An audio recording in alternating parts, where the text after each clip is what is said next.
Masih bersama saya Syifa Aulia dalam Berita Kaltim hari ini. Kembali kami sampaikan 3 berita utama Kaltim hari ini. Korban kedua dari kapal feri yang tenggelam di perairan Penajam Pasir Utara ditemukan dalam kondisi tidak bernyawa.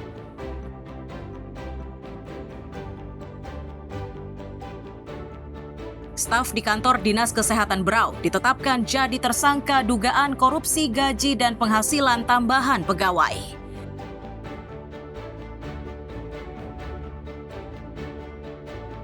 Kasus BBM Pertamina di Samarinda masuk babak baru.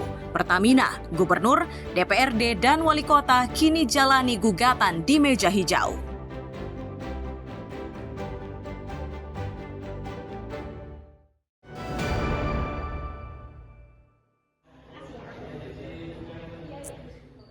Diah Lestari, warga yang mengajukan gugatan terhadap Pertamina, Gubernur Kaltim, Wali Kota Samarinda, dan sejumlah pihak lainnya, Rabu siang mendatangi Pengadilan Negeri. Ia datang untuk menghadiri sidang perdana gugatan terkait BBM Pertamina yang menyebabkan sepeda motornya mogok. Hanya saja sidang pertama ini tidak berjalan mulus karena perwakilan Pertamina belum memiliki surat kuasa dari atasannya. Hal yang sama terjadi pada Ketua DPRD Kaltim yang turut digugat. Akibatnya, sidang tersebut ditunda. Dia juga memastikan tidak akan memberi kesempatan damai karena upaya tersebut pernah diberikan, tetapi pihak Pertamina tidak mengambil jalur damai.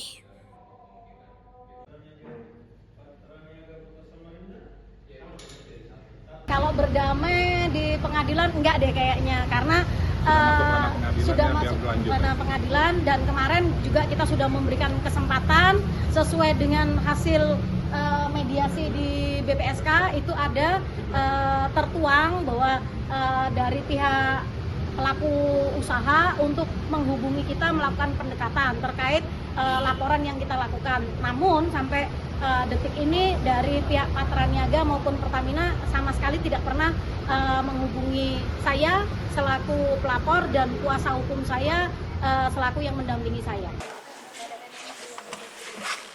Sementara kuasa hukum penggugat yakin gugatannya akan menang. Ini setelah Wali Kota Samarinda juga menyatakan jika kualitas BBM yang dipermasalahkan kualitasnya tidak bagus. Kita serahkan kepada aparat penegak hukum. Kualitas dari BBM itu di bawah standar. Mungkin para rekan mungkin juga sudah tahu juga menghadiri konferensi dari Wali Kota itu tersebut. Itu menjadikan salah satu bukti kita juga. Jadi begitu yakin untuk melawan si gajah ini? Insya Allah. Kasus ini berawal saat Diah Lestari harus membawa sepeda motornya ke bengkel. Langkah tersebut dilakukan karena sepeda motornya itu mengalami gangguan mesin. Diah meyakini kondisi itu akibat BBM yang baru dibelinya. Amir Hamzah dan Tria Marcella melaporkan dari Samarinda.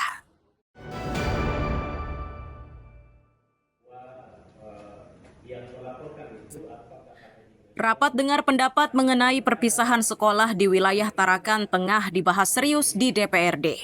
Rapat yang menghadirkan Komite Sekolah dan Dinas Pendidikan itu bertujuan agar pelaksanaan perpisahan sekolah tidak membebani orang tua murid. Wakil Ketua Komisi 2 DPRD Tarakan menegaskan segala macam iuran atau pungutan tetap dilarang.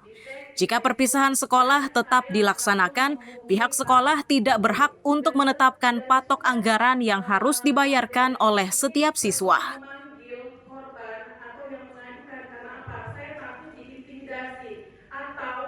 Terkait dengan pungutan, jelas kita putuskan bersama bahwa segala jenis pungutan itu dilarang. Tetapi dalam hal rapat bersama dengan orang tua siswa dan pihak sekolah, itu kemudian wajib pengawas diberikan untuk ikut rapat memberi arahan supaya tidak diberikan patok. Nah, ini kan patokan ini salah. Nah, makanya wajib kemudian komite sekolah dan panitia membuat rencana anggaran belanja untuk kemudian menjadi patokan untuk biaya yang dipakai dalam perpisahan itu, kemudian tidak mematok tarif yang ditentukan. Sementara pihak Dinas Pendidikan menyatakan sudah membuat surat edaran ke masing-masing kepala sekolah termasuk komite sekolah. Isi dalam surat tersebut yakni pelepasan siswa tetap diperbolehkan, namun harus dilaksanakan secara sederhana.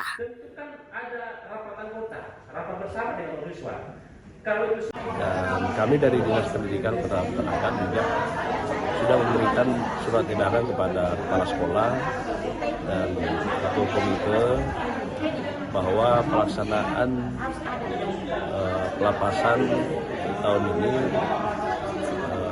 tetap bisa dilaksanakan, cuma pelaksanaannya itu sesederhana. Tidak usah mewah-mewah lah ya, apalagi misalnya mau dilaksanakan di hotel ya. Cuman sih ada yang sering beralasan bahwa kalau dilaksanakan di sekolah itu biayanya lebih mahal ya. Rapat dengar pendapat ini digelar menyusul polemik di masyarakat terkait pungutan biaya perpisahan. Pihak orang tua keberatan dengan jumlah biaya yang ditetapkan untuk pelaksanaan perpisahan.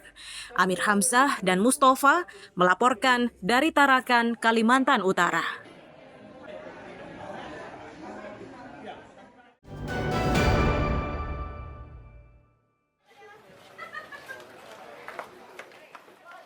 Petugas gabungan dari Polres Balikpapan dan Polda Kaltim diterjunkan untuk melakukan razia di kawasan Gunung Bugis, Balikpapan Barat, Selasa sore.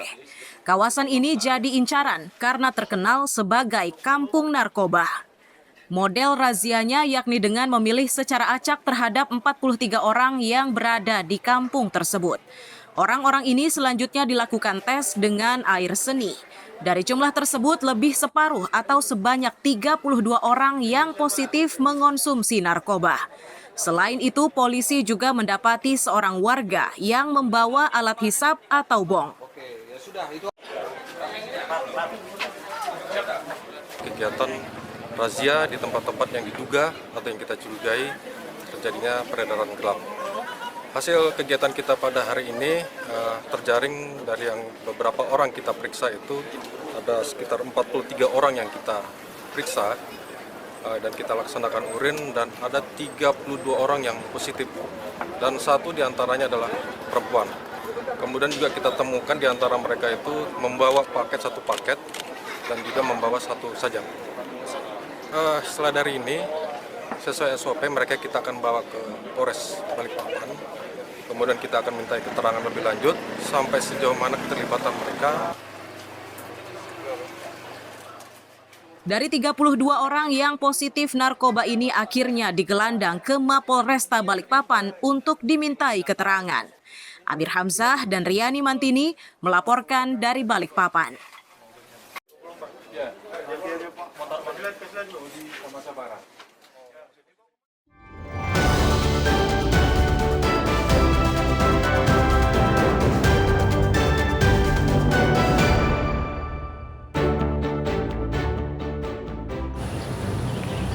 Pemirsa, berita tadi menjadi akhir perjumpaan kita hari ini. Saya Syifa Aulia pamit undur diri. Selamat pagi dan selamat beraktivitas.